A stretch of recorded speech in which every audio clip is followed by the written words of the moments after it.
90.3 FM. My name is Esther Onwachuku, and welcome to the Political Spotlight here on Voice of the People, 90.3 FM. It's a beautiful day right here in the city of Lagos. It's precisely 6:37 p.m. at the moment. So wherever it is you are, anywhere in the part of the world, you can actually join us in discussing most of these political issues and dovetailing into them. Now, basically on the Political Spotlight, we shed light on current political happenings, the controversy involved, policy implementation of this government, how politics affects most of the policy-making decisions in this country. Literally all that has to do with the Nigerian political stratosphere is what is discussed on the Political Spotlight. And usually we try to bring to the fore current issues that affect us, how these political tendencies or this political theatrics or drama affects us personally, all right? And then, of course, we have a guest in the studio who tends to give us their own perspective on some of these issues, their own angle of reasoning, logical reasoning, or whatever. It depends on their own orientation of the political issues I'll be discussing right here on this platform. So once again, I want to say welcome to you. My name is Esther Onwachuku. Quickly go on to YouTube at this moment. We're actually streaming live, all right? Streaming live on YouTube. It's VOP 90.3 FM. So if you haven't subscribed to this channel, I would implore you to do that, and you can actually share. So your friends who are also politically inclined will be part of this conversation right here on Voice of the People 90.3 FM. You can also subscribe to my YouTube channel. It's Estiq Media on YouTube. That's ESTIQ MEDIA. ESTIQ MEDIA. Kindly subscribe. We also discuss political issues, the current happenings in Nigeria's polity, where you definitely highlight the issues right there, and then you get to respond to what it is that was highlighted in there. And of course, we continue with the conversation on social media. It's Esther Onwachuku on YouTube, on Twitter, that's X, Esther Onwachuku on X, Esther Nwaz on Instagram, that's ESTANWAZ, and Esther Onwachuku on Facebook. So those are my social media handles. Now, today is quite special because today is September 1st. So, Happy New Month to you. Happy New Month to you. It's been quite the year, and we have entered the Ember Month. Brickbats from Wike, who is the FCT minister and, of course, a PDP member, supposed APC, because he's working for the APC government, and he claims that he's a staunch member of the PDP. And then, of course, we have Asue Godalo of the People's Democratic Party, and, of course, the controversial APC Edo State aspirant. We've heard quite a lot about these individuals. Labour Party, Olumide Akpata. A lot has transpired within these political party members. Some of the flag bearers, let's not use contestants, have actually stepped down to support the APC. Listen to Wike. There was a state national congress that was held in Rivers, and Wike actually divulged quite a lot. That will form the bane of our conversation this evening. So I would implore you to actually, listen carefully so that you properly be in context when we're talking. Did it in 2023. The same God will allow us, will support us, will be with us in 2027. Let nobody be intimidated. I know how it is when you have worked hard and at the end of the day you are pushed away. I know how bad you feel. But again, it's not every business you enter into that you get profit. So see this one as one of those businesses that you invested and you lost. So, but that will not make you not to continue to work hard in order to invest in future and make your profit. So be strong. Be strong. They said that we are finished. They are finished. Anywhere you see them say they are finished. And let me assure all of you, not while we live, anybody will take away the structure of PDP from us. Not while we live. And let me tell people, I hear that there are some governors, who say they will take away the structure and give back to somebody. I pity those governors because I'll put fire in their state.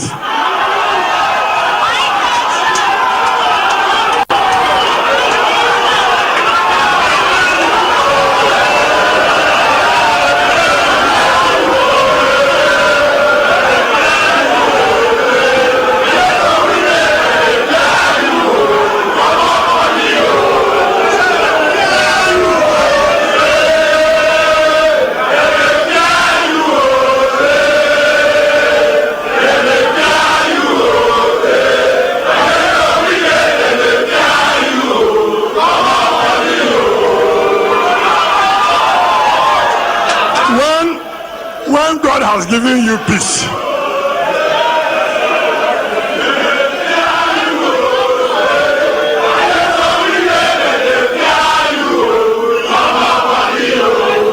when God has given you peace, you say you don't want peace.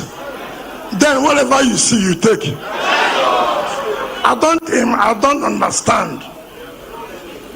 Simply because I hear they got some money for this signature bonus, and so their heads are getting big.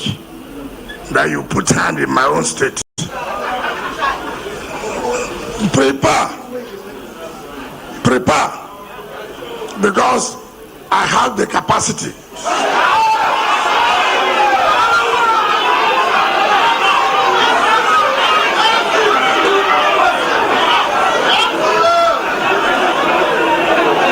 The same thing in your own state.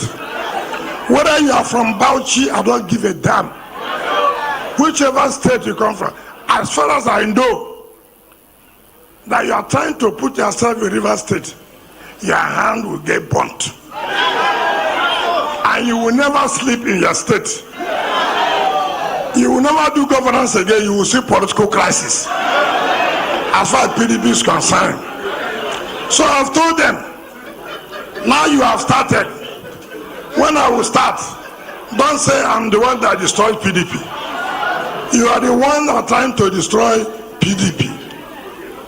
Allow River State to conduct the affairs of the party. We are aware of these unstable characters. We know that they are joining APP. Let them wait during the time they should face us in the election. Don't bother about abuses. We have thick skin. We don't even know what abuse is. So don't think about it. Don't say anybody's abusing me. If I'm nothing, they will not abuse me. They thought we would have come to them, start begging. Are we begging? No. We're not begging.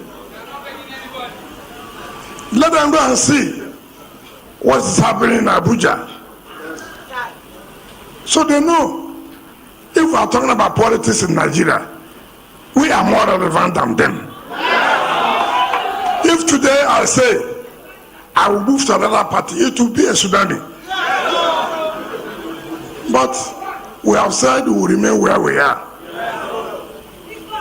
and I will continue. I did not hide it. In 2023, when I said PDP, I will not support you for presidential election. Did we hide it? No. I said we will not support you because you refuse to allow justice, equity, and fairness to play. And so we don't regret. When Buhari was there, you never see me play two sides. I never went to the villa in the night. And the third time I come out and shout. Day and night I never went. Some of them now, in the night, they love the president. In the daytime, they say different thing. Be a man of character. Stand so that people will know this is whom you are. I hear some people now say, oh, they are supporting the government. Why wouldn't you support him? All right, you just listened there to Inyeson Wike, the FCT minister. You heard him say any of the governors who are threatening to polarize the PDP, he will definitely put fire in their states. And he brazenly made that comment at the State National Convention in Rivers, where he talked about the fact that he doesn't care what anybody is saying about the People's Democratic Party, about himself, that he declared he was not going to support the presidential candidate of the PDP, and that indeed he failed. He also says that if he decides to leave the PDP today, it will be a big tsunami. The question now is, what is going on within the People's Democratic Party? Do we actually have a staunch political party now to actually stand face to face, right? That the current political party in charge will skewer, will be afraid? Because there have been allegations that the chairman of the People's Democratic Party is hobnobbing with the APC. So it's almost like we don't really have a PDP. There has been serious adulteration of PDP members, rather APC members within the People's Democratic Party. So are we saying now that we don't really have a strong opposition political party? That's a huge question. And then the Labour Party that we're thinking will represent us, will speak for the people, will be grunt and brutal. What is going on internally? So with all of this, happening, and we're seeing things unravel, are we saying that the APC may actually in 2027 take over again? This is based on the current realities. You heard Nyesom Wike tell you what he told you, and he made that statement and nothing will happen. No, he made a threat. He made a threat, but nothing will happen, right? Meanwhile, ahead of the September governorship elections in Edo State, the People's Democratic Party said it has uncovered surreptitious plans by the opposition APC to use fake staff of the Independent National Electoral Commission who would be posing as technical staff to tamper with the bimodal voter accreditation system.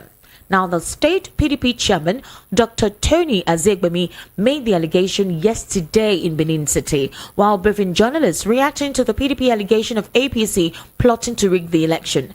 The media director of APC Campaign Council, Prince Kasima Fegbuwa, yesterday accused the ruling PDP in Edo of planning to rig the September 21 governorship election. He called on the PDP to campaign to the electorate, saying that the 500 million naira the state government allegedly spent on hiring Rema to Benin should have been spent to improve the lot market women who were suffering or who are actually suffering. He recalled that INEC had issued a timetable and schedule of activities in the state for the governorship election with 13 items on that document, and it drew the attention of the public to item number 9, submission of names of political agents to be uploaded on INEC portal. He alleged that INEC created a portal for political parties to upload their agents and access codes given to them, adding that the Electoral Umpires portal for uploading polling agents opened on the 17th of July and automatically shut down on the 30th of July at midnight. So the question is, we're hoping that we're not going to see what transpired in the previous off-season elections in Bayelsa, Imo, and Kogi, because I really don't know with what we're currently hearing. Well, I have Mr. Elvis Elimehele, who is a political, national, and social affairs commentator. Mr. Elvis Elimehele is actually an indigene of this particular state, because he's going to dissect the political quagmire and the drama ongoing there. And beyond that, during the course of the conversation, I'm going to play to you what Oshomole said, how politics gets dirty, the kind of words that are used with political aspirants when elections are getting closer. And of course, how do we sanitize the electoral system in this part of the world? That's also another conversation that we'll be having mainly right here in the Political Spotlight. Mr. Elvis Elimehele, good evening and thank you for coming on the Political Spotlight. Good evening, Esther. Happy New Month. Happy New Month. Good evening to our esteemed listeners. Good and evening. Happy New Month to everyone. Yes, sir. Happy New Month. We've officially entered the Ember month. The last quarter of the year. So with a lot of drama, Mr. Elvis. A lot. Drama. Politically, the year has been turbulent. Telling you. And economically, I swear. It's been topsy-turvy. Yeah, it's a situation where we now cry for food. I'm telling you, no relenting. Mr. Elvis, you know if you buy food for market too. It's not easy again. I know what talk. That one another matter. Yes. You have suddenly become a dramatist in Nigeria politics, you know. When I heard those statements yesterday, that was supposed to be the state Congress, Yes. where to elect the leadership of the PDP in that state.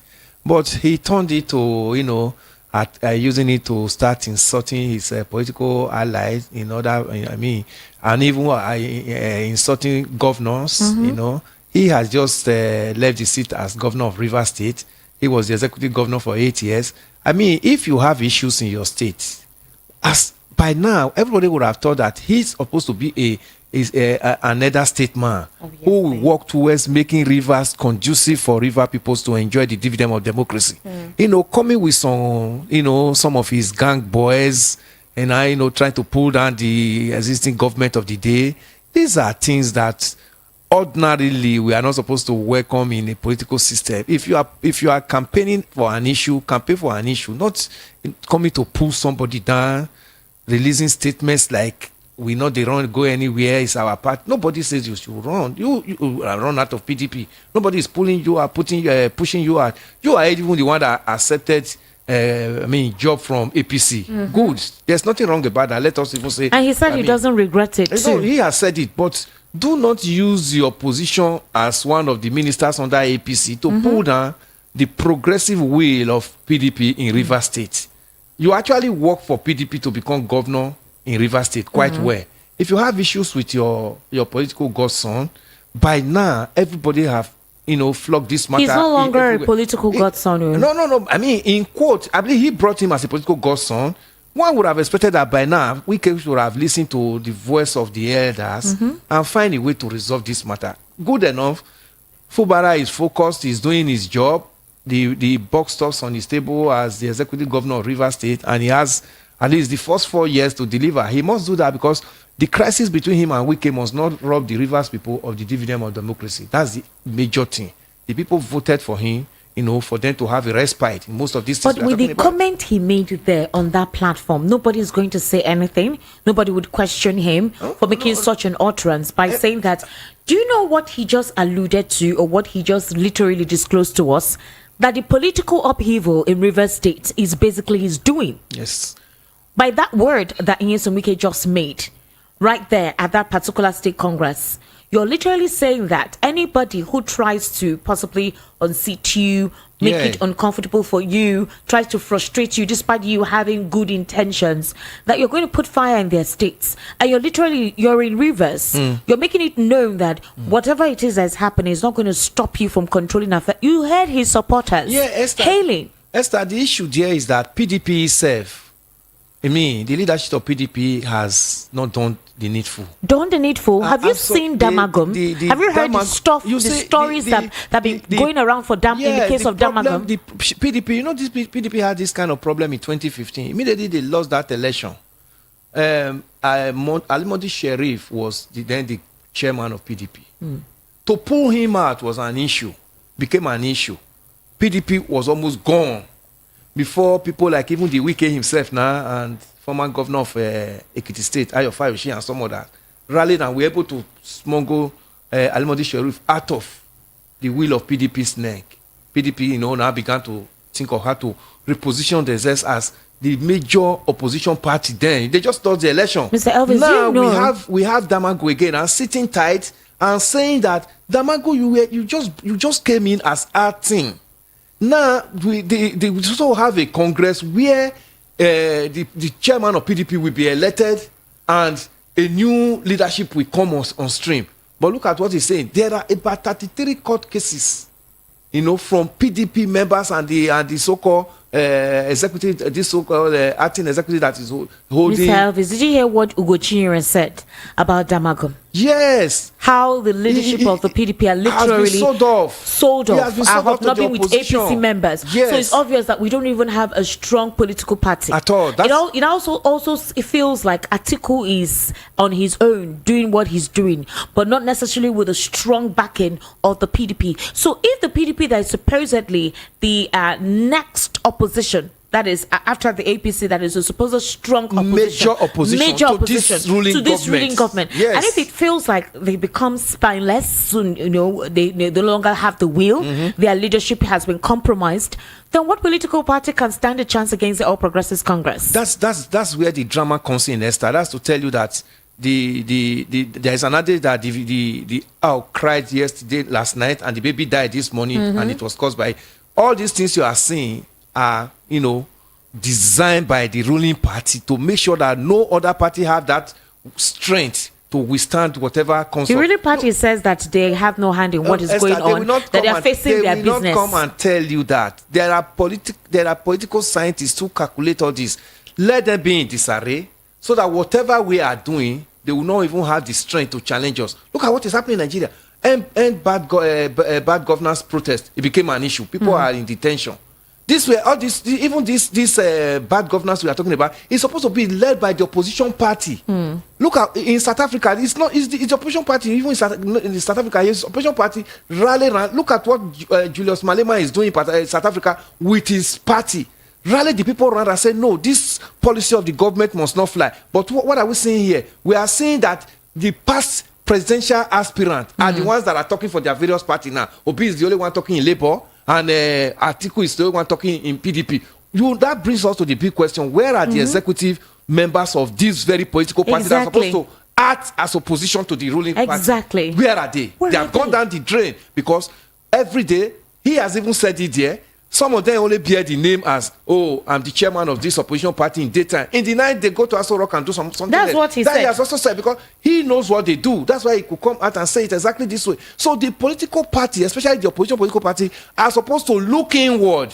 Let the constitution of this party takes its course. Most of them have pushed the constitution aside and now be ruled individually. How do you look at somebody's face and be afraid of the person? Just one person in the political party. I mean, it's an assault. Like a demigod. Yes, that's what we are saying. Okay, all the time, even with all this one that Wike is releasing, do you know that PDP all cannot the states, sanction him. no sanction. PDP cannot sanction Remember, anybody. I asked a question. I said, from the moment the 2023 elections commenced and the polarization, that's with the G5 governors that kind of extricated themselves from the main party, nothing has happened. Nothing. Wike claims that he's still a strong member of the People's Democratic Party. He has just said and he got an appointment of the APC. They will not run away from it. No disciplinary measures.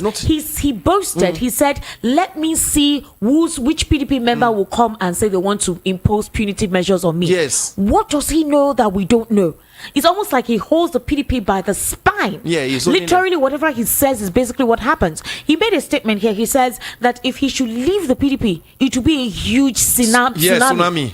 So there's an authoritative stance from where he's coming from, and all the comments he's made in time past, nothing has happened. He's not been invited for questioning. If another person had said it, the DSS may have invited them for questioning. The police may have written a summon. So where exactly is his own, let me use the word, steez coming from? Esther, that's to tell you, his steez started from when he became a kingmaker in PDP.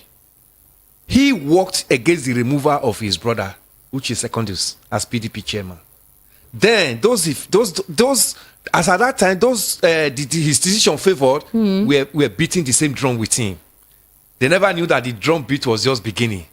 They now brought Senator Yocha Ayu. When it was not favoring him again, he now worked against the removal of Senator Yocha Ayu. Then he wanted to contest as president, contest the presidency of PDP. Under PDP of this nation. Which did not favor him. Unfortunately, it did not favor him. When it did not favor him, he rallied around some governors and declared the G5. The rebellious G5. Yes, the rebellious G5. You see what happened? All of them worked against the success of his political party, PDP, which he claimed that he's still a member of the PDP. They worked against the success of the PDP in the presidential election, in the presidential pool. Then, after all that, one would have expected that the PDP would set up at least a committee to look into what is the cause of the G5.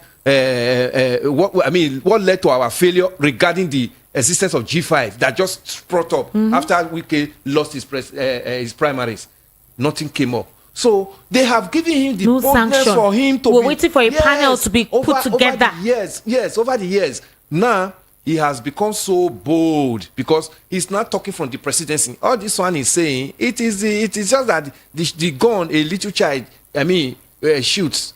It's not the little child that loaded that gun. Did you hear Wike and his allies say they delivered the power State he's to using the now is coming from the presidency.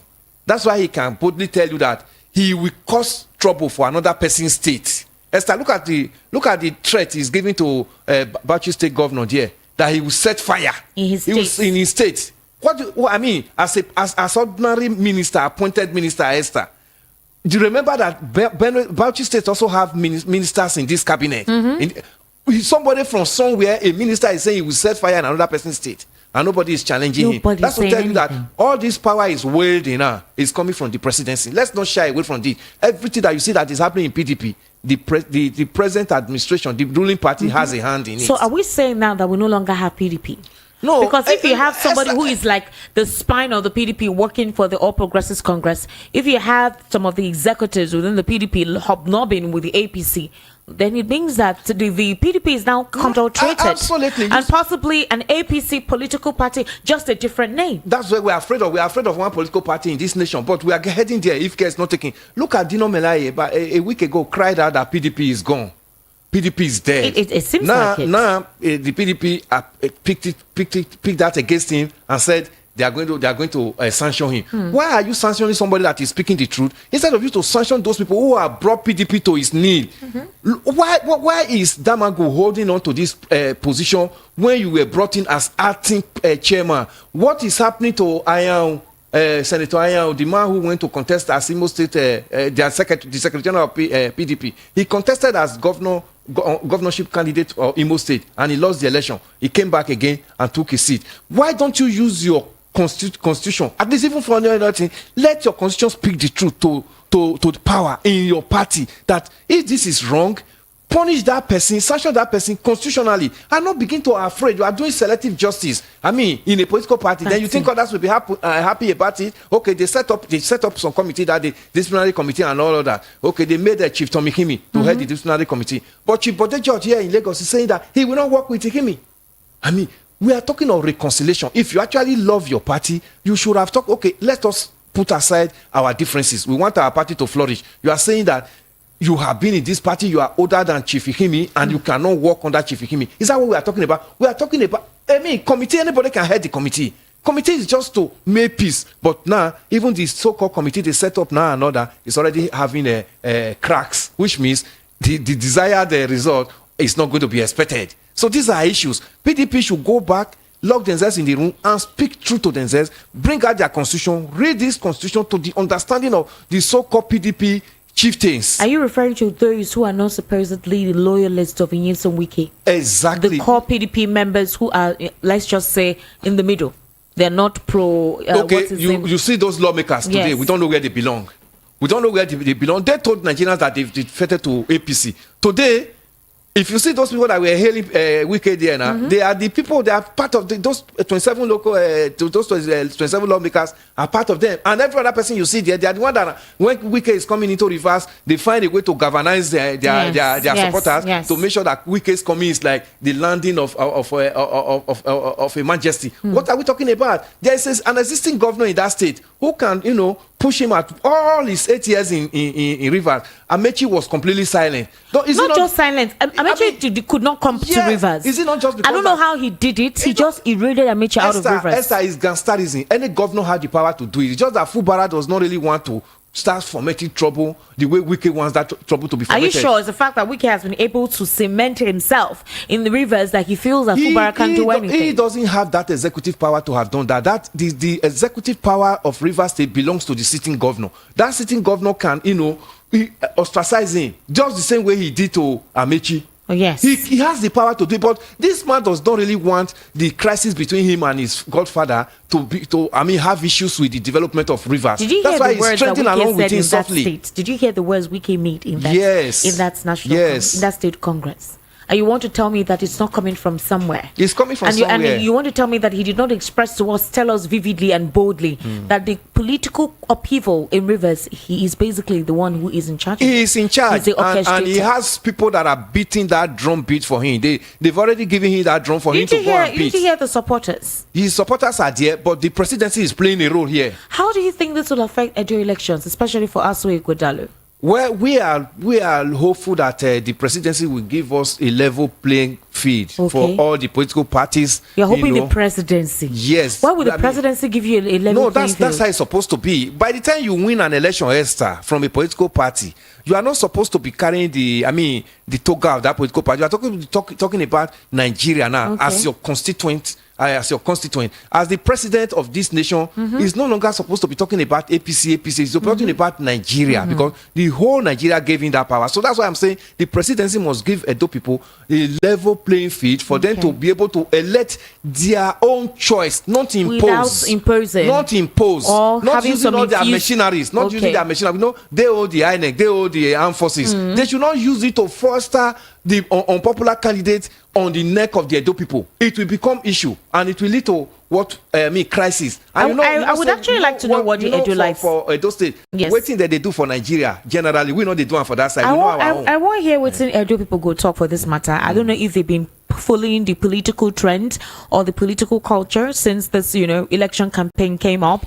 I want to hear if they listen, make una call. I want to hear what una go talk. In the meantime, let me play Adams Oshomole. He went extreme by personalizing certain issues on the current governor of the state, and that's Governor Basaki. Let's take a listen to what Adams Oshomole said.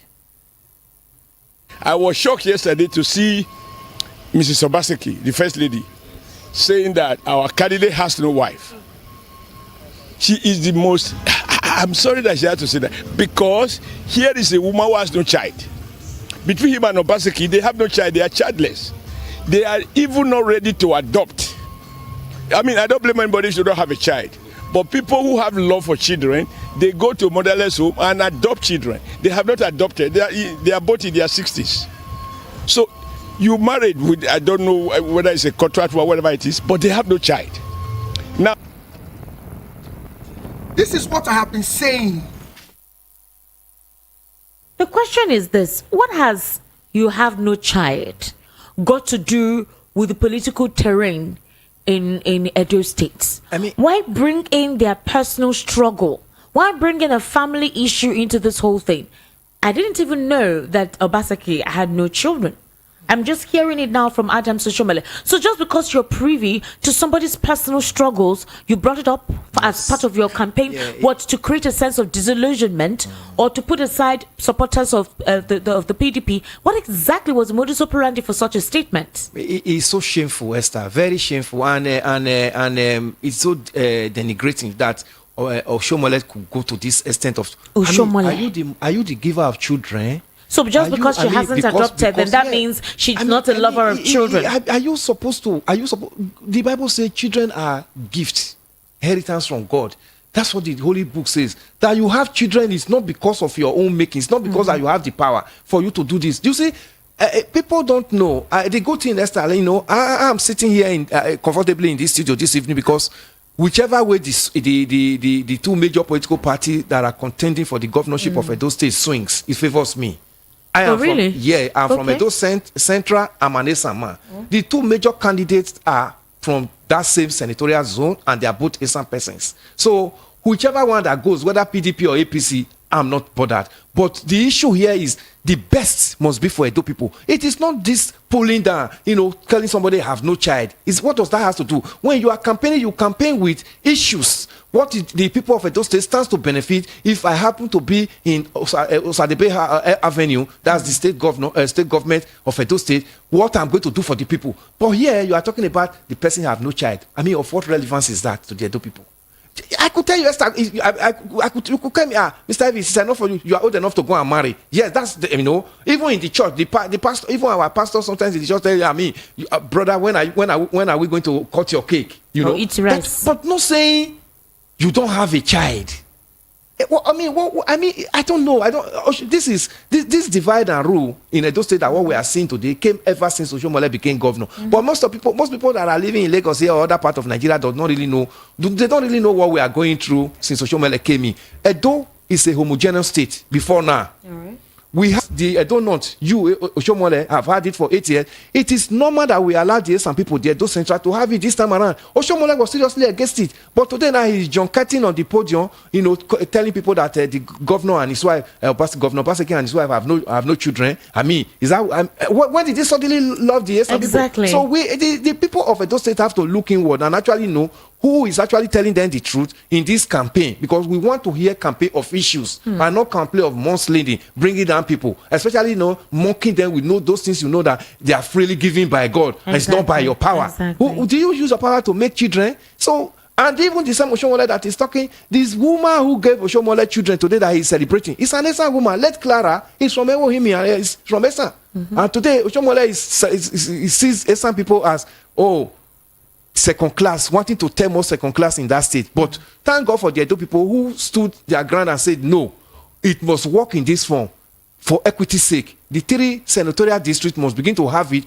It is not a constitutional rotation. It is just an understanding within the Edo people, because we just believe that we are one, and we must, we must not rob Peter to pay Paul within ourselves. So I don't know what he wants to prove, what he wants to gain by telling the world that Obaseki and his wife have no children.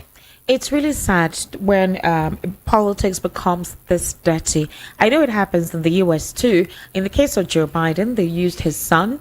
They also used his late son. They also use his health challenges against him.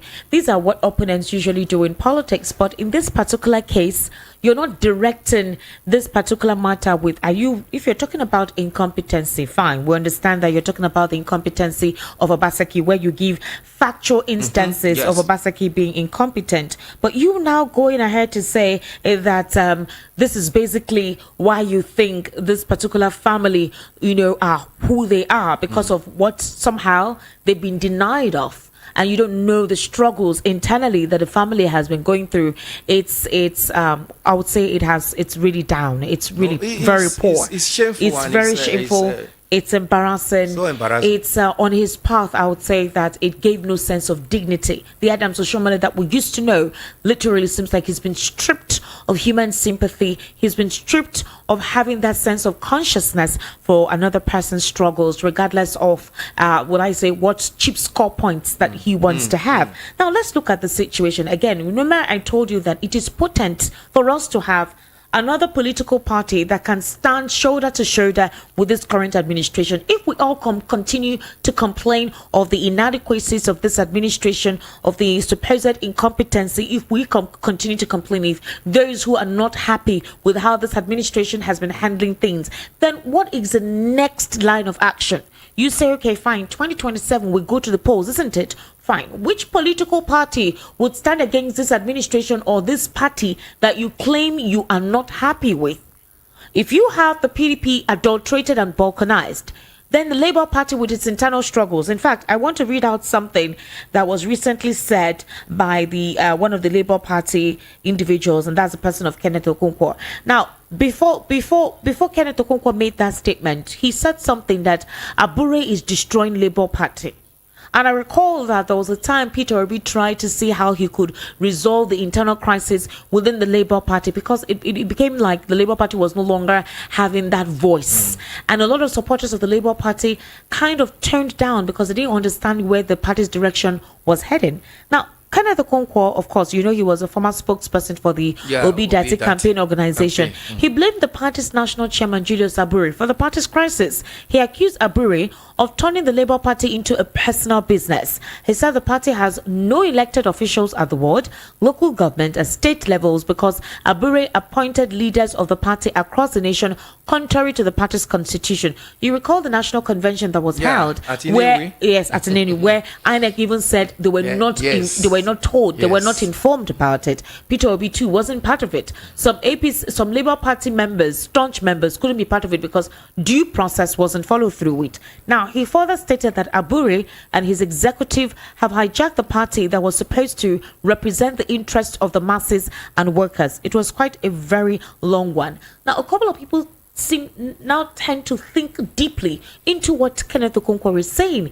The NLC too has alleged. Remember, there was a time they were saying Abure must step down. Yeah. You remember also one of the Labour Party members, is this Chinyere Okpara, who said that Abure was involved in financial malfeasance. We heard of when Abure was arrested inhumanely at the time, and a lot of people felt that these were some workings of the Arabambi and exactly. With this Lamidi. So what is currently going on? Do we still have a Labour Party? Yeah, Esther, we have Labour Party, but Labour Party has become, I don't know, has disappointed Nigerians because the way Nigerian rally around Labour Party in 2023, Labour Party has been in existence even before 2023. Yes, but of course. the coming in of, Mimiko had his first tenure as a Labour governor in Edo State then. But when Obi came in 2023, he gave it a boost. To be honest, I didn't even know of the Labour Party. Yeah, we saw Labour Party in a different form. But today, they could not manage that flamboyancy that came in suddenly from as Obi came in. That's where Labour Party is having issues. Unfortunately, they are not even learning from the issue. It's becoming much polarized. And I implored Peter Obi that as a leader, he must not chicken out. He should find a way to get Labour Party settled. The obedience And side. last week, talking about, a rebate. Yes. So we are going to have something between our 2025, 2026, 12, before the election. There may be a kind of alignment coming from some of the political parties to actually wrestle power from this present APC. If you actually want to look at it critically, Esther, with what Nigerians are going through now, nobody will even expect APC to have a flag bearer. And even if they have, to even have any state in 2027, if this crisis we are facing is not resolved before then. All right. I know they still have so much time to look into the economy situation and the hunger now, striving Nigerians on their faces. But if that is not done, we need a party that will rescue Nigeria in 2027. It's very important because remember when we started this conversation, we talked about election brigandage. And it's vital that we address the issues that affects our election. The election is where the common man gets to decide who represents his interest. And it's just But once in 4 years. Just once in 4 years. So if that is taken away from him, it creates a sense of hopelessness, like a huge vacuum that cannot be filled, and it's really sad. Now let's talk about this whole, we're still within the whole political sphere. The Southeasterners have always felt marginalized when it comes to national interest, when it comes to inclusivity, when it comes to partaking in actual governance or active governance. They've always felt like that. And a couple of critics like yourself will say all of this stemmed from the Civil War. Any problem that comes up, they'll always say it's the fault of the Southeasterner or it's the fault of the Igbo man.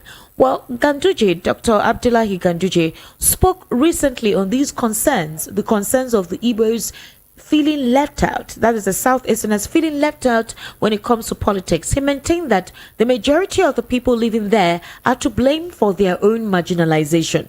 He said that, for example, this was in Anambra State, which has been led by the All Progressives Grand Alliance for a long time, that it will have elections next year. He expressed confidence in the APC's new approach to increasing engagement with the Southeast. I recall immediately after the off-season elections, we heard Abdullahi Ganduje say, "Now we need to begin to strategize to take over the southeastern states. That once they are able to have a hold on the southeastern states, definitely 2027 is for sure." We also had Benjamin Kalu also give or boast, making an affirmation that by 2027, an APC governor will also be in charge. And that, I was shocked by that statement. A lot of Southeasterners actually criticized that statement and asked him, they would not actually vote for him the next time if he comes up on the ballot. Well, he said that the Southeast has 5 states governed by 4 different political parties, and that because the Southeast has 5 parties, 5 different political parties governing them, that it has created a complication in their capacity to work together and negotiate successfully. In other words, if you have Anambra, Abga, Imo, APC, Enugu, PDP. Enugu, is it PDP or APC? Enugu, PDP. That's Enugu, right? Yes. Which one is the state? Ebonyi. Yes, APC. APC. Yes. Now you have then we have Abia, Labour Party. Labour Party. Now you have these political parties, different political parties. Yes. When it comes to election, you now see the Southeasterners who are speaking the same language having to throw support to different political parties. That's what he's saying, that the Southeasterners should collectively come together and decide and say, all the Southeastern states, let's vote one political party. So you know that in the 5 Southeastern states or the 5 Southeastern regions, right, you have one political party in charge, not divided. And because it is divided, because the political parties are different, then you see different ammunitions used to create distraction, to create disharmony amongst them. Now, I don't know if you understand, if you can understand picking his what you are saying, reasoning. Esther. So he's literally blaming the Southeasterners for the marginalization they're complaining about. Because you have an Imo State governor working for this current APC. He won't do anything that is contrary to the administration he's working for, even if the people he's governing are not in support of some of the things going on. And if that is the case, he will do anything he can to please the president, because they're the same political party. The same goes for Enugu, the same goes for Abia Labour Party. And sometimes you see some political distractions amongst these governors because they represent different political parties. Would you agree with what Ganduje is saying? Absolutely, I will not. You okay? Ganduje is saying that it's the people. It's not really the people. The beauty of democracy is choice. Okay. Yes, variety to choose from. That's what democracy is all about. Yes, Esther, we are in this studio together. If we want to cast vote now, it's possible that the political party you are supporting is not what I'm going to support. Okay. That's the beauty of democracy. So the people of the southeastern part of Nigeria are exercising a true democracy. Let me tell you, where the politicians are missing it is that even after winning the election into the various state houses in that southeast, they still carry politics into state house. That's where they are missing it. By the time you win election, Esther, and you become the leader of that party in that state as the executive governor elected, you are supposed to drop the toga of your political party and face the welfare of the people. Esther, if all the 5 governors in the southeast are talking about welfare of the southeasterners, everybody in southeast enjoys the dividend of democracy. Nobody will remember the political party their governor is coming from. Number one. Number two, it will even give the political party inroad into, my governor did so well. That means that very state, we are going to win it. And because my governor did so well, probably in Anambra or in Enugu, and the people of Anambra and Enugu are selling the good welfare from our governor, from our political party, other states could be jealous and say, you see what so governor is doing in Anambra State. Let us also bring in a governor from that party into our state. You do not become competition, and that's the beauty of democracy, when competition sets in. Unfortunately, when they get in there, they are thinking of how to hijack power in the next election, not how to give the people the dividend of democracy. That's where Ganduje is coming from. The people have no issues here. The people are actually mature in choosing their leaders. The way the democracy spread in the southeast, I commend them. You understand? That means they have choice. They have varieties. They are not spoon-fed. They're independent. To make decisions. It's not like what we have here in the southwest. Whether APC is doing well or not, somebody is saying that we must capture it and it must remain APC. No, it must not be like that. Are you saying that all the political parties, all the states in the southwest here, that everybody in APC here is enjoying the governance with APC government? We just started hearing of Ogun State that everybody is crying Ogun State that there is no road to in any part of most roads in Ogun State are non-motorable. That's to tell you that if another party can stand its ground in that state and say no, we must change the leadership of this state come 2027, that brings the beauty of democracy. So what is happening in the southeast is that the politicians must know where the politics starts and where governance begin, for people to enjoy the benefit of the dividend of democracy for whom they vote for. If Abia is doing so well, and by 2027 Abia will say, Alex Otti have done so well, my party must make sure we must make sure that we win our state for Labour Party. That means Alex has done so well. Oti. Then if he did so badly, somebody say no, they are not going back again. Look at what Imo is doing, even though they are under APC. Exactly. These are sub-national government now, the states. Let's not look at what is happening in Abuja. In your own state, let's not look at Tinubu in this part of President Tinubu. Look at how have you fared with your people. So the people coming and have different choice is just because they believe that nobody can stampede them into turning the whole of Southeast into one political party, even when the political party is not doing well. Supposing everybody in Southeast is Aga, all in the name, he came from Ojuku, it's our traditional birthright party, and it's not doing well. How do you look at that, Esther? There's no competition. So as it is, the Southeastern governors should, when they are talking about putting the people first, what stops them from coming together and say, let us design race system to connect the 5 Southeastern governors? There was a time so that they will be the bride and the talk of the town to other geopolitical zone. Say, look at what is happening in Despite Southeast. their different Even if they are not from the same political party, but they had the people that voted them into power as first. Therefore, they have a rail network connecting all the state. That will ease movement. Esther, somebody can be in Enugu and come to work in Anambra State, Oka. Somebody can move from Oka and go to work in Umuahia when this one is in existence. You got what I'm saying? Exactly. Then somebody, okay, why don't we come up with a conglomerate and give it a name that can employ our people? Exactly. And so that our people can have jobs. We have make the states attractive to the youth, to so the they don't youth migrate and even to other states and even investors. foreign investors. Do something peculiar that will make your region to stand out of the geopolitical zone. Not the political party, Esther. The political party is still relevant when you win election. By the time you get into the office, the people become your first choice that my people must enjoy. Esther, look at it. When Okpara was the late Okpara was the premier of Northeast, I mean Southeast. Okpara set up most of those things that are still in existence today. Although like the presidential hotel in Port Harcourt, in Enugu, this was his government that set it up. Obudu Ranch, he discovered it. The whole of Southeast then used to be the Cross River before the Civil War. You understand what I'm saying? He discovered Obudu. He has so many farm settlements all over. Came up with things that could give people rubber plantation here and there, palm plantation, things that could give people job, so that you and I will not be listening to riffraffs, coming to talk and begin to share palliative. Exactly. I expected the 5 governors of the Southeast to work together because they are so homogeneous in nature. They speak the same language. They have the same culture. They could talk to them, and their people are doing so well, even outside their own states. Everywhere you go to, there are Igbo men doing so well. Why don't you bring in something that will attract your people who are scattered all over every part of Nigeria to bring in investment into your region, and that will help to alleviate unemployment problem in Nigeria. So what Ganduje is saying, Ganduje is talking like a politician.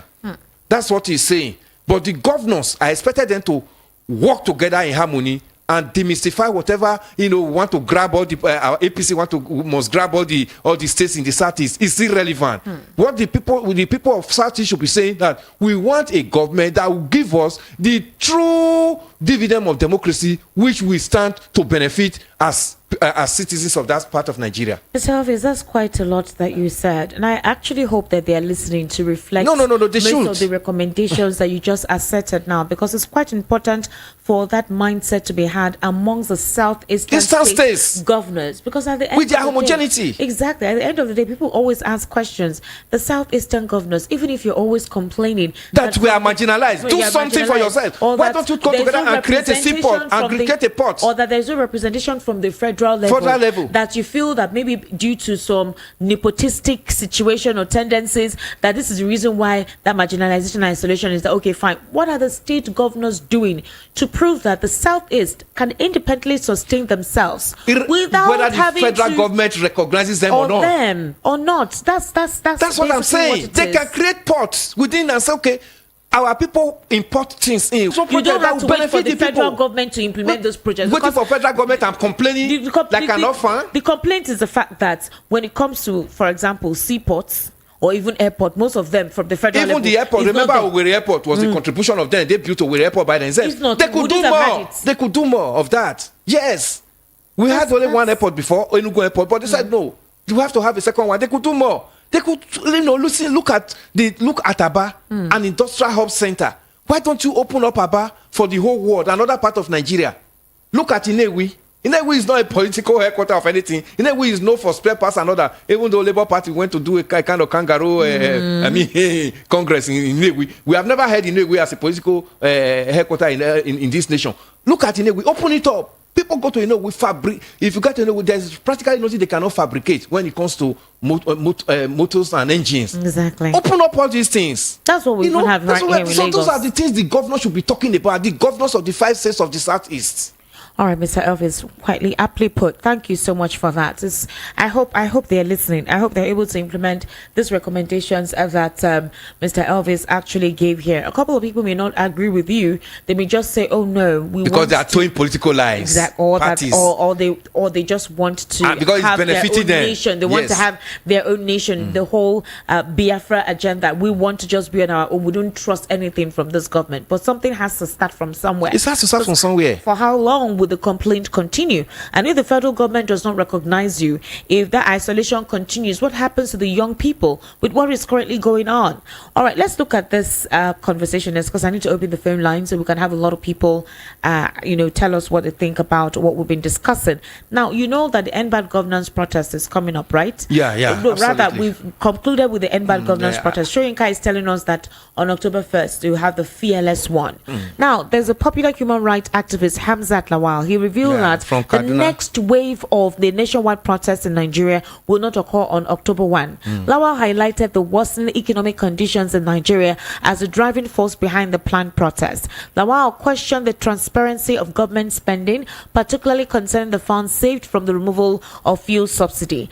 And he also emphasized that the upcoming protest would not adhere to a specific date or time, signaling a shift in strategy by the movement. So this is what he said, and I'm going to read out in quote. "I bet you the next protest that would happen wouldn't have a date or time. Some people are saying October 1st, but that's not the plan." He explained that the uncertainty surrounding the timing is intentional, designed to keep authorities on their toes and ensure the movement's momentum remains unpredictable and potent. So I'm going to ask you, Mr. Elvis, is it possible for a protest to be held without the relevant authorities being informed? You saw what transpired with the Sheikh movement in Abuja, where they were arrested. And this commissioner of police in Abuja said that this group is proscribed. They have no right of protest. They have no right to assemble anywhere. So if they're not going to let the security agencies know exactly when, then what do you think they're calling for? Esther, first of all, the protest we are talking about is protest by Nigerians. Okay. Who owns the democracy? Do you understand? That's why it's the government of the people, for the people, and by the people. So if the Nigerians own the democracy, the Nigerians have the right to protest. Okay. That's number one. It's quite different from what happened in Shite. Shite is an organization. It's a religion organization. Do you understand? But the protest we are calling for is we are calling on Nigerians that the people who are holding this government for us, are not doing what we expected of them. Therefore, we have to tell them that this is not the way we want it to be. That's what protest is all about. It's not riot. It's just to tell the government that these are areas where this shoe is pinching us. Unfortunately, our government always misinterprets it and label it, terrorism, how we want to overthrow government and all that. It's unfortunate. They are just looking for where to land.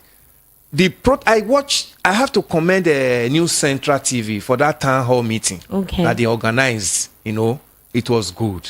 We need media houses to come in, because it's not just reporting what is happening. It's not just News Central. Channels has done so. No. I mean the one I watched concerning this End Bad Governance. Okay. Yes. It was about 2 hours plus a show. And I saw Hamza spoke in that. Yes, that was basically what this came I saw Showore even spoken from US, and Madam Obi. They were activists. They came and analyzed this one that happened in August and the one that is expected, where high is going to be. Good. The first thing we have to do as media houses is to sensitize these people positively, not to pick up arm. The people that are there today did it. President did it. I told you last time, I said it's a brainchild of protest. He's been there. Yes. He did it to the military, even the tougher military. Now we are in democracy. So by the time Nigerians come out to protest, you are clamming them into detention. You are arresting journalists.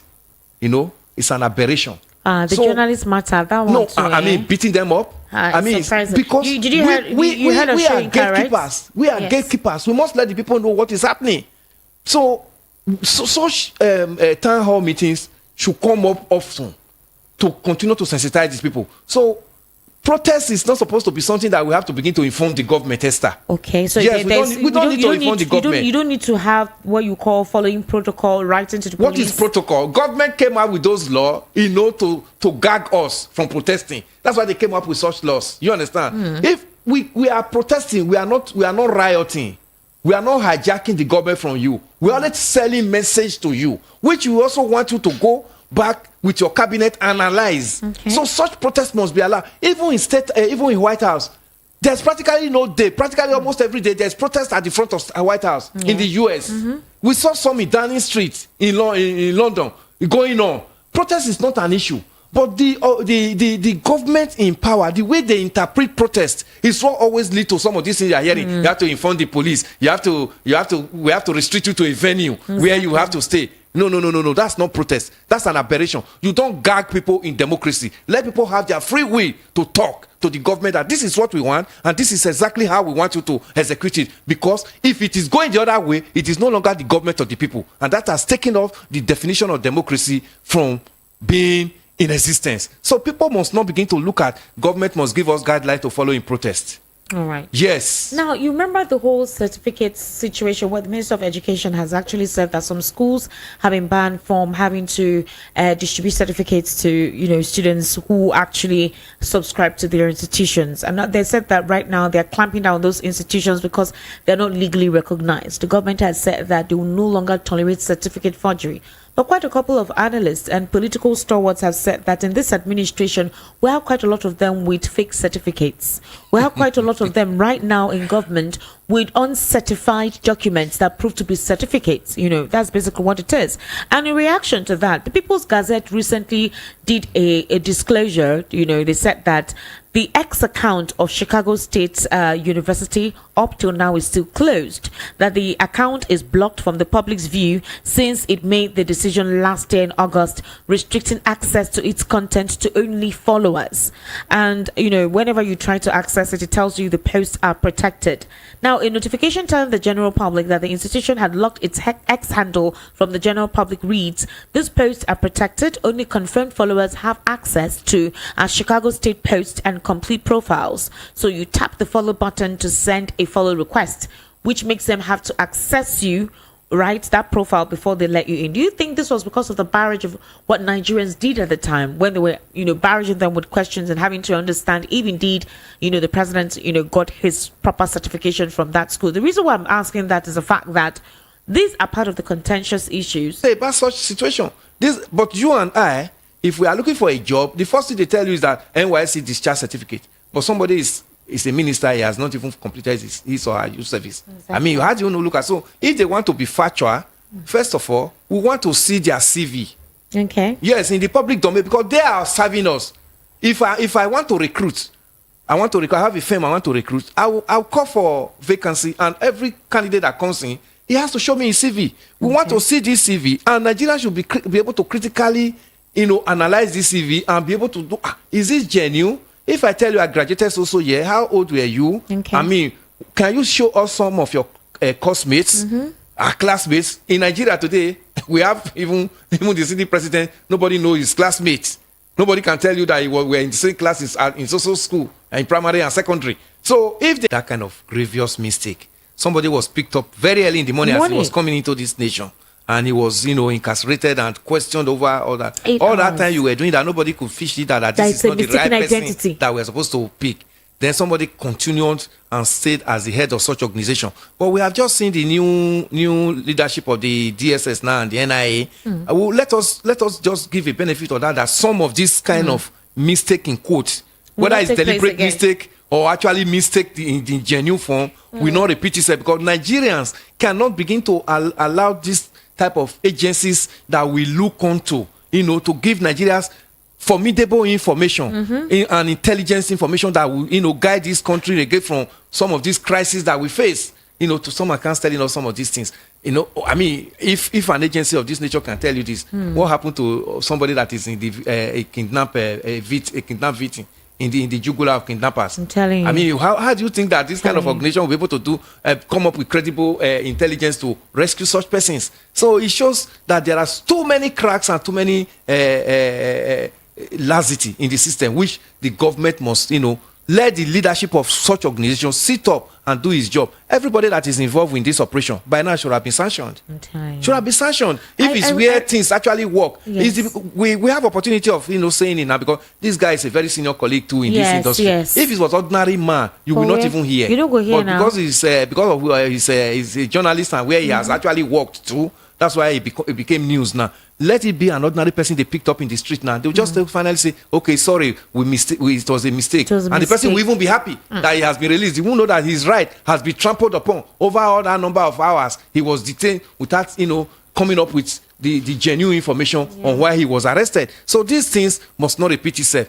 Let's look at the leadership and let us begin to set standard for the new leadership, and let us begin to follow them up, Esther. Because if we hear this same thing again, and in this new leadership of DSS or whichever agency, we should be able to tell the government that these people are not fit enough and they should be eased out of their job. There are good hands, very good hands. But most of these appointments are political matter and who in Nigeria. So that's why you see some of them are heading those positions that they never merited to be there. That's just is leading to all this. Mr. Elvis, thank you so much. There's quite a lot I would have loved us to talk about, but we need to take phone calls. Since it's a conversation, we need to get feedback from our listeners. The number to call is 0700 903 903 903, and then the WhatsApp number 0817 1756 338 0817 1756 338. So if you call, right, the number that is a 0700 903 903, and you can't hear what I am saying, or you feel that there is an issue, you can actually try the WhatsApp number so that we have that seamlessness in getting feedback. So I'm going to start off with some WhatsApp messages already sent while the program was ongoing. And this person says, AY from Mushin says, Esther, jokes apart, we are truly in a country. Please answer me. Are we? Hear what Wike is vomiting. In a country where some people can't claim there is rule of law. See, Esther, Nigeria democracy is a big strategy politicians use to rob people their resources. Is this how a real country should be? Is Nigeria real in good governance and development? What a pity. AY from Mushi. So you can send your WhatsApp messages if you're not able to put your call through, and the number to send your WhatsApp messages to is 0817 1756 338 0817 1756 338 081 717 56 If you cannot access the number, the network lately has been very poor, so I understand if you're not able to get through. I don't even think there is network on this line. I'm not seeing any network here, Mr. Elvis. So please call the WhatsApp number so we can hear from you. Yes, call through the WhatsApp number. Call through the number 0817 1756 338 0817 1756 338. That's the WhatsApp number, and of course we will respond to you. Hello, good evening, and welcome to the Political Spotlight. How are you? Hello? Can you hear me? Good evening, how are you? Hello? Oh, we've lost that connection. Please kindly call back, all right? I would appreciate if you call back. 0817 1756 338 0817 1756 338. That is the number. I'm going to continue with other WhatsApp messages while I get to see that some of you call through the number. Good evening, the good presenters. The problem I have with the Nigerian security agencies, they do not get evidences fully ready. So as the Labour president comes, they showed him his due investigations. It's wrong. You didn't tell us your name. Kindly tell us your name next time that you send a message so we know who is sending us that message. Good evening, VOP. If I were Edolites, the forthcoming governorship election should shift to the Labour Party. I suggest this because, okay, Solo is calling. Hello, Mr. Solo. Good evening. Hello. I would implore that you send messages instead. I don't know what's happening, obviously. So, good evening, VOP is no more progressive as it were when Oshomole was a straightforward politician. PDP, on the other hand, has been infiltrated with aliens. One sees massive decamping from APC to PDP. This is going to spell doom for PDP in the long run. Mark my words, it's going to be a rough battle if PDP eventually wins. Egege from Agege. All right. What? Actually, he has actually spoken very, very well. And I pray and I hope the God. That's my question for him, man. Thank you so much, Felix, for calling. I do appreciate you calling, all right? Mr. Elvis, kindly respond to him. Yeah, who check excesses in government, in a democratic government, is the people. He even himself that called in. From Amuo Odofin, thank you so much. Good evening. The actions of Wike is in tandem with the political philosophy of President Tinubu. Grab, snatch, and run with it to politics. President Tinubu wants Wike to replicate the same thing he did during the last election in 2027. President Tinubu knows he cannot win River State in a free and fair election. Chooks from Ikorodu. Do you agree with Chooks, Mr. Elvis? Absolutely. Really? Wow. Okay. I mean, it's clear Rivers people are not enjoying this government. Okay. They're not enjoying the government at the federal. You understand? Fubarak can do his best to give them good governance. But policies and programs from the federal government also hamper some of the development in the state. For instance, the exclusive list where almost everything is chunked up with the federal government. Justice. It's a shame. The worst of us is really the best of us. Truly, there is a country. Dio from far back. Okay, Dio, thank you so much. Remember, you can still send more messages on the number 0817 1756 338, 0817 1756 338. That's the WhatsApp number to send your messages to, or you can actually call as well. Then, of course, we're currently streaming live on YouTube, so you can send your messages there as well. We'll read it out here on the platform. All right. So let me read out some messages on YouTube. Ola Adewale says, "What difference does it make changing guard, but those not card carry members of APC?" Sunny TV says, "Nigeria." Oh no, I'm not going to read that. Or Osameka Madike, they have started behaving like a terrorist leader. Okay. Madike also says the man has started behaving like a terrorist leader. Only God knows the type of indoctrination he received from APC. Ola Adewale also says, who else in Nigeria has the effrontery to threaten people if not former governor? All right. Meanwhile, remember, we're streaming live on YouTube, so you can send in your messages right about now. We'll read it out right here on the program if you're sending on YouTube.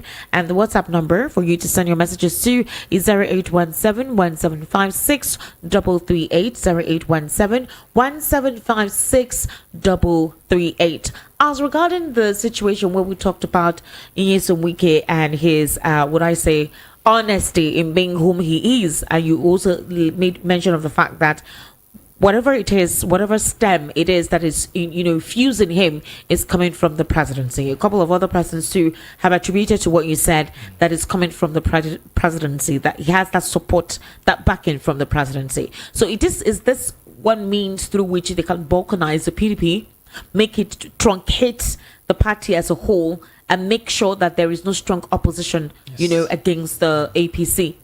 There are political calculations. That's what is going on. That's why in every election that is going on in Nigeria, we always call on federal government to create a level playing field. It's not supposed to be calling on federal government if the institution actually works. If the federal government could have been able to detach themselves from the institutions. If you are going to do election in the US, you are not going to be calling on Biden, because the electoral system in US, the head of each of the electoral commission in each of the states know what to do. But in Nigeria, we always talk about body language. Election is coming up in Edo State now, 21st of this month. Okay. Today is 1st. Another 3 weeks from now, Edo State election would have come and gone. But everybody in Edo State now is saying government must not interfere. And who is this government? The ruling political party. Because the people might have their own choice. This is the person we voted for. But are you sure that the result of the person you voted for is going to be the result that will come out? We just saw number 4 becoming number 1 in Imo. Was that actually the choice of the people? But because of the corruption in the system, and by all means, grab it, snatch it, and run away with it, and hijack it at all, by all means. That's why the people are always looking on government, give us a level playing field for us to elect our true choice candidate, not impose the one that we know is not competent enough to be our leader. But how long can we shout this, Esther? But we have to just do our job in the media, and that's what we are doing here. That's basically what we are doing here. Yes. Concerning the, you talked about the hashtag End Bad Governance protest, and Hamza Lawal. As far as I'm concerned, okay. The government now knows that most of the policies that are coming out in Abuja we are not feeling it. Don't come and tell us GDP has increased. Improved.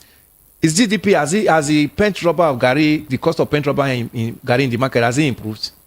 Has it improved? The Tupavia, has it improved? No. Until Nigerians start facing it before you start telling us GDP. Who listen to the theory of economics? The theory of economy has to be practical. We are looking for practical, that when I get to the market, those things I could easily afford before, and that one egg has now become 100 naira as it used to be, or 70 naira as it used to be. Not one egg, 200, 250. So nobody now. It is only when these things come to where Nigerians can actually have it as expected, that you will now begin to talk that people will not be interested in protest. People will ever be interested in protest. Esther, when I came into this studio just now, I told you I bought fuel for 950 naira a liter. Almost 1,000. Yes, this is a country where we were told last year that subsidy has been removed and the sector is deregulated, and I mean, could pull down the price of whatever. Today we are buying fuel and we cannot even fuel our cars. Nigerians have resorted to trekking and all that. So After the end bad governance they will always protest. come out with those kind of fallacies so that they have chance to arrest people and put them in detention. So to weaken the strength of those ones that are still outside. That's not supposed to weaken people. Because anybody that is just on the street holding flag or whatever, saying, oh, government must change this policy, is not calling for overthrow of government. It's only telling the government, redirect your policy to suit us that voted you into power. So if you now read it to other way, to now suit you because you are in government, you are not a good government. Because you have also done this during the military era. You even did it in 2012 when Ojota became a haven for protest against fuel subsidy removal by President Jonathan's regime there. But today, Nigerians are protesting. They are now telling Nigerians that they want to remove you, they want to overthrow you. There are sinister motives. There are no sinister motives behind it, Esther. Nigerians are hungry. Until we now begin to see that we can move freely, because we can buy fuel, can go to the market, the little you have, 70,000 naira. It's not up to, it doesn't buy, it can't buy. Beyond that, they even hinged it on the political party, opposition political party presidential candidates that lost the election, that they were the ones actually. Yes, they started mentioning the names. protest. Are they not Nigerians? Even if they are part of the protesters, are they not Nigerians? No, they said they're orchestrating it. They allege that they're orchestrating because they did not win the election. Yes, that's how they will come. That's how they will, so they want to use that to curry favor for their own circle, those people who believe in them. But you know that will not move you and I, Esther. We have heard something of this nature severally. And it will not move so many Nigerians who understand the political calculations and those political manipulations in this nation. It will not move us because these presidential candidates who lost their elections have so many dependents. Do you know how many calls that come to them every day? Yes, Begging. Do you know their constituency? How many people rely on them? They felt that if we were there, if I had the opportunity of being there, I would have done better. And all these people that are calling on me would have a better life to live, and they won't have that frustration to be calling on me. Oh, please, if you can just send 5,000, 2,000. Nigerians are beggars. Nigerians are suicide has become so rampant in this nation because Nigerians are no longer shameful again in begging. You see Nigerians corporate beggar everywhere. Please, can you just assist? Atiku has just demanded that NNPCL should be listed on the stock market. He just demanded that. Well, let's read more messages. Calvary greetings. I'm Engineer Olasukomi Adifuye, also known as Mr. Lasso from Ijesha Tedo. My own say is that this democratic government we are practicing should be able to convince we Nigerians that they are far, far better than the military. That's what I had to say. All right, let me read more messages. Good evening, Esther, and our wonderful guest, Mr. Elvis. Thank you so much for your intelligent, educative analysis. I hope the Southeast governors will heed to this advice. Nigeria politicians think that it will continue to be business as usual. Make them play because Amumu don't do. That voice of the masses that the politicians fear will soon come upon them in an unexpected way because their ears is filled with cotton wool. All right. Now, this person also says, every citizen has a right to protest. I recall in Ibadan, the Nigeria police force was guiding the protesters during the protest compared to the protests in Lagos and other states where security agencies were bullying the citizens. This is from Igwerinde Folajimi from Amumo Odofi. Thank you for your message. This person says, good evening. Okay. Quite a long. Okay, good evening, ma'am. Please, how can the people have a voice when this government are using strategies to silence the people's voice? It's very clear that we have all enter one chance. What a pity. Grandpa from Bariga. Mr. Elvis, we don't enter one chance. Yeah, the one chance is very easy for us to come out of it. Okay. The government, the people that are trying to put us in that one chance, it's not up to 1% of the population of this nation. Okay. Yes, Esther. So if even if there is up to 5%, it's not more than the 95% that we're saying this one chance, we must demystify it. Okay. So those 95 must hold on strongly to their belief and tell that 5% or whatever the number of percentage that are wanting to push us into this one chance that it's not going to be business as usual. All right, that is it. Another thing to also consider is this. Somebody on YouTube is asking, who else in Nigeria has effrontery to threaten people? And that his question to you is, does it look like a state capture as it looks to many Nigerians? This is from Ola Adewale. We should not allow state capture. No, he's saying with what is going on and the effrontery of some persons within the administration, does it look like it's a state capture? It's not. Okay. We must pull ourselves out of whatever capture they want to bring onto us. Right. Wike is talking. Wike is just one person in Rivers. Do you know the population of Rivers State? If the Rivers people actually know that what Wike is saying is in contrast to what they believe in, they'll put Wike out of it. He has had his 8 years and he should go.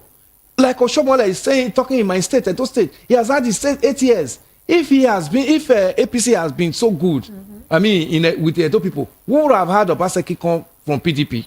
And now the election is coming up. We don't know where the pendulum will swing yet. But I know too well that if the Edo people still say, oh, Obaseki has done well, PDP will continue. If they say, okay, Obaseki has not done well, but what we are let another party come in, well, so be it. But we are saying that it must be transparent, free, fair, and credible. All right.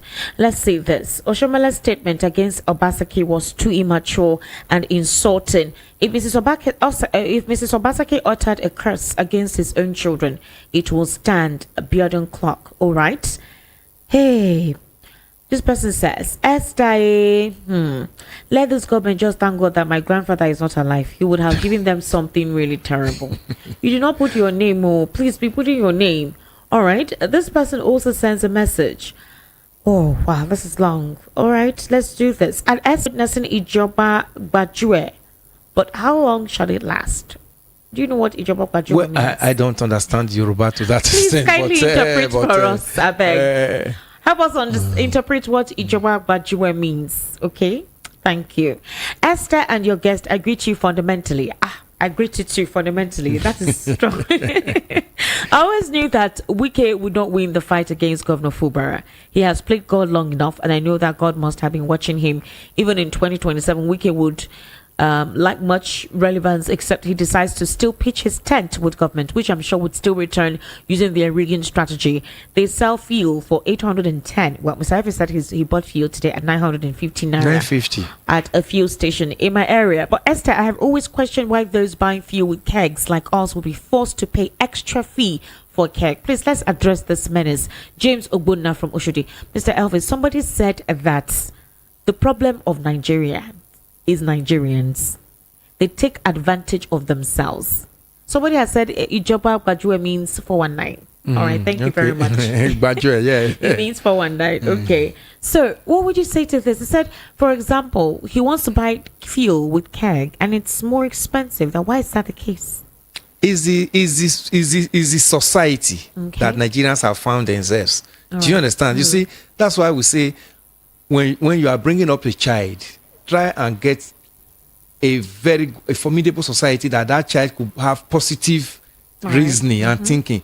Where we have found ourselves in this nation over the years has made us to become very sincere, very greedy, and looking for the fastest way to outsmart your next door person who is also suffering from the same cause you are suffering from. So the society has so polluted us, to this extent that we no longer value ourselves. We no longer have that love for ourselves. It's the greed in the society. And it's coming from the leaders. Somebody have 10 billions. How many of them how much of it will you spend before you die? All right, this person says, please, Esther, I need Mr. Elvis' handle. Felix from Shagamu. Mr. Elvis, your handle. Every sell him here across all media, so all social media, All right. Facebook, Twitter. mostly Twitter and Facebook. All right. Thank you so much. Good evening, Esther, and I greet your guest. Anyone that is saying God will solve the problem of Nigeria, that person is wasting his time. God will never solve a problem caused by man. Man will solve the problems caused by them. God is not a fool. If you read the Holy Book, you will understand the meaning of God. Victor from Kenu. All right. Thank you, Victor. All right, this person also says, Nigeria needs to wake up and fight these enemies called politicians. There is hunger. I couldn't believe myself concerning what happened today in my compound. People who were not even invited to the party invaded the place. In fact, Yes. it's difficult to describe. Indeed, APC has destroyed Nigeria. Harry Ogada from Pangrove, you said yes. Yes, that's what is going on, Esther. You see, have you not seen now that invitation doesn't work in Nigeria party again? After the invitation, they will now begin to tell you that it is going to be there's going to be restriction, that to the extent that even when you hold the IV, people, the bouncers don't even believe in the IV again in your hand. They have to tell you that it's your name in the, there's now a kind of list that your name must be even when you have the IV. That's to tell you how it is. Everybody just want to have a feel of, oh, if I can have something to eat in a day. Okay. It's so bad. It's so bad. All right, you can still send your messages right now. It's 0817-1756-338, 0817-1756-338. That's the number to send your WhatsApp messages to. I'll sincerely do appreciate it if you're able to actually send your messages, because as I told you earlier, the conversation is definitely not just us talking right here in the studio. We also need to hear from you as well. Ebenezer Godson from YouTube says, despite Nigeria's problems, people are still gathering and listening to campaign promises. Yeah, you see, most of those gatherings, Esther, many of them are not organic. Okay. People just come out because they just believe that something might come out of it. Okay. Yes, deep down, you see that 70, 80, 20, 30, 40, 50% of those people that came out for such gathering are not really there. They are looking at, is there going to be one opportunity for me to have something to take home? That's why you still see people. So all this crowd you see following politicians is not really organic crowd. All right. This person says, good evening, Esther, and the guests in the house. Solomon Asika from Mushi. Kanjuje saying the Southeasterners should support one political party. I have only one question for him. Is it only one political party they have in the North or in the West? That's how they always try to look for something to throw at the Igbos. Like, Igbos don't know how to play politics because they know how to lie and deceive the masses, just win elections. And to your guest, the seaport in Lagos, was it built by the state government or federal government? It was not built by the state government. But now that the people are talking of marginalization, Okay. and these people have the wherewithal to take themselves out of this marginalization. Okay. You understand? What he's saying, if I say my dad did not sponsor me to school, and I will not sponsor my children, that my family will become an illiterate family that will begin to look for somebody to read letters for them at any time they have a correspondent. That should be stopped. You understand? These are people that came out of just 20 pounds after the Civil War. They were promised rehabilitation, restructure, rebuilding the system, and reintegration. None of them was done. They came out from nothing, and look at where they are today. With that strength they have after the Civil War, and all after the Civil War to where we are now, they are still being marginalized. They can come up with that strength that they use 20 pounds to get the level we are today to foster their better living by bringing up those amenities that the federal government has starved them of. That's what I'm talking about. I'm not saying that the port in Lagos was built by state government. Okay. All right. Thank you so much. This person, okay, you're trying to tell me what Bajue means. It says it means trickery. Wuru wuru. All right. I don't learn that one. Bajue. Okay. It's so small. We're going to learn this language. Not so small. All right. This is hey, okay, quite a very long one, but hey, continue to send your messages. Write it out now. It is 0817-1756-338, 0817-1756-338. That's the number to call. 0817, or rather send your messages to, since we have issues with the calls. 0817-1756-338. That's the number to send your messages to. And I remember telling you that we're streaming live on YouTube, so you can actually be part of the conversation, joining us virtually. We'll get to read out some of your comments that you wrote on YouTube right here. Mr. Elvis, once again, in order for us to wrap up, what's your take on recent happenings, our political landscape and its trajectory? What does this speak for the common man, and how do we try as much as possible to be part of the system to effect change? If you've gone on X, there's a lot of nepotistic tribal sentiment that has saturated that platform. I, for one, don't like going there. I don't like going there anymore. It's become too toxic. It's become too hostile. You just go there, you're just seeing one sentiment or the other being thrown at you, even if you don't want to be part, or even if you don't want to read any of those conversations. It used to be a platform where people can gather, logically have conversations, objectively look at issues, elite minds, contextualize issues, different kind of issues, not necessarily just politics. And with the introduction of space, right, you have a lot of persons, who can actually come and talk in context, in reality, where you get to learn from. But now it's become a social media platform where you have insults, where you have derogatory comments thrown at people, false accusations. It's a terrible thing. I don't know how this would stop. I actually thought the federal government would do something about this, especially the National Orientation Agency, to stop the trend ongoing in that platform. But it seems nobody is doing anything. Yeah, you look at there is a saying that the sheep will never give birth to a goat. Okay. And a goat will not give birth to a sheep, It is what you plant that you actually inherit. You can't plant cassava and go and be looking for maize. You look at the people who are festering this division, ethnicity and religion. Look at where they are coming from. Look at where they belong. Somebody like Oshomole can go to that extent of saying he does not have a child. If you are under that political influence, that political circle of Oshomole, you can do those things in the social media. Do you understand? So let's not look at the message. Look at the messengers. You understand? Let's not look at don't look at the messenger. Look at the message. Those of them that are sending those derogatory message, shift them off. Because out of 12, there will always be Judah, according to the Holy Book. So the people who are doing those ones, are they not feeling the same thing that everybody is feeling in this nation now? Okay. But because of where they are coming from, because of the orientation that I've had over the years, they've not been able to push themselves out of those kind of toxic languages and toxic belief. But I know too well that if this democracy persists, as we are praying and it's still persisting, so all these things will eventually wither off on its own. Okay. Because the only language the politicians understand now to divide the people is that ethnicity and religion. It's wrong. Yes, over a time, Esther. I'm even praying. You thank God that this crisis, this hunger crisis has even come. I don't think it's affecting those people. It's affecting them. With the way they continue, Esther, with that stuff. We have seen some people who openly campaign for APC coming out to cry in the social media now that this was not what they expected. He's still graduating. He's still going to get to a level that most of these people, they will begin to shift themselves out of this social media on their own. Is it not because they could still buy data? A time is coming that they may not be able. You are looking for money. No, you are looking for money to feed your family. Then you're not going to invest it in data just to go and support one politician in Abuja who doesn't even know whether you exist. Then at the end of the day, you come home and tell your children stories. You can't do that. All right, let me read some more messages and then we'll wrap up. Good evening to you all in the studio. Good job. Thank you very much. I'm very, very tired of this country. This is Mike from Ojo. Mike, I beg, don't give up.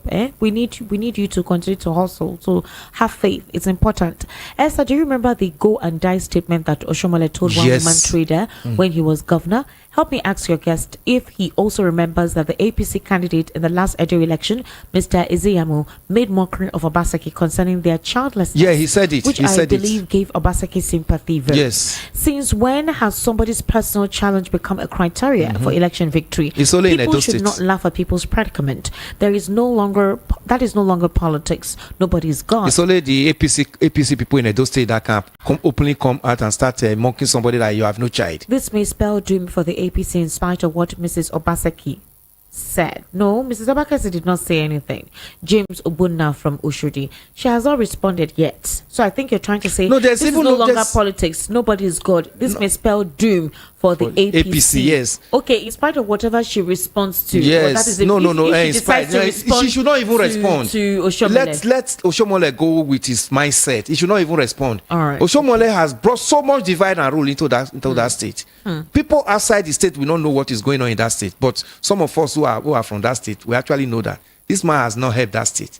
Those states don't have a tribal crisis before Oshomole came in. But today, that's what we are battling with. All right, Mr. Elvis Alimehele, thank you so much for taking your time. Yeah, Esther, before at least I have to just Yes. I want to wish my good brother-in-law, Pastor Billy Efik, happy 60th birthday. Tomorrow is his birthday in the United States of America, Atlanta to be precise. So please, you have to ring the bell for Epic, right? Yes. Woo, Happy 60th birthday. to you. And the celebration is coming out on the 14th of this month, so we are looking onto it right Happy there in the United States of America. Hey, happy birthday to you. Happy birthday. Happy birthday. A true man of to God. ya. Yeah. A man with happy a very large birthday heart. to you. Yes. All right. Thank you so much, Mr. Elvis, once again. Appreciate it, Mr. Elvis's social media handle is Elvis Elimehele across all platforms. Yes. My handle on YouTube is Estic Media, ESTIQMEDIA. That's the YouTube handle. And of course, you can actually subscribe to VOP's social media platforms at VOP903 FM. Do have yourselves a wonderful Sunday evening. Happy New Month. Bye for now.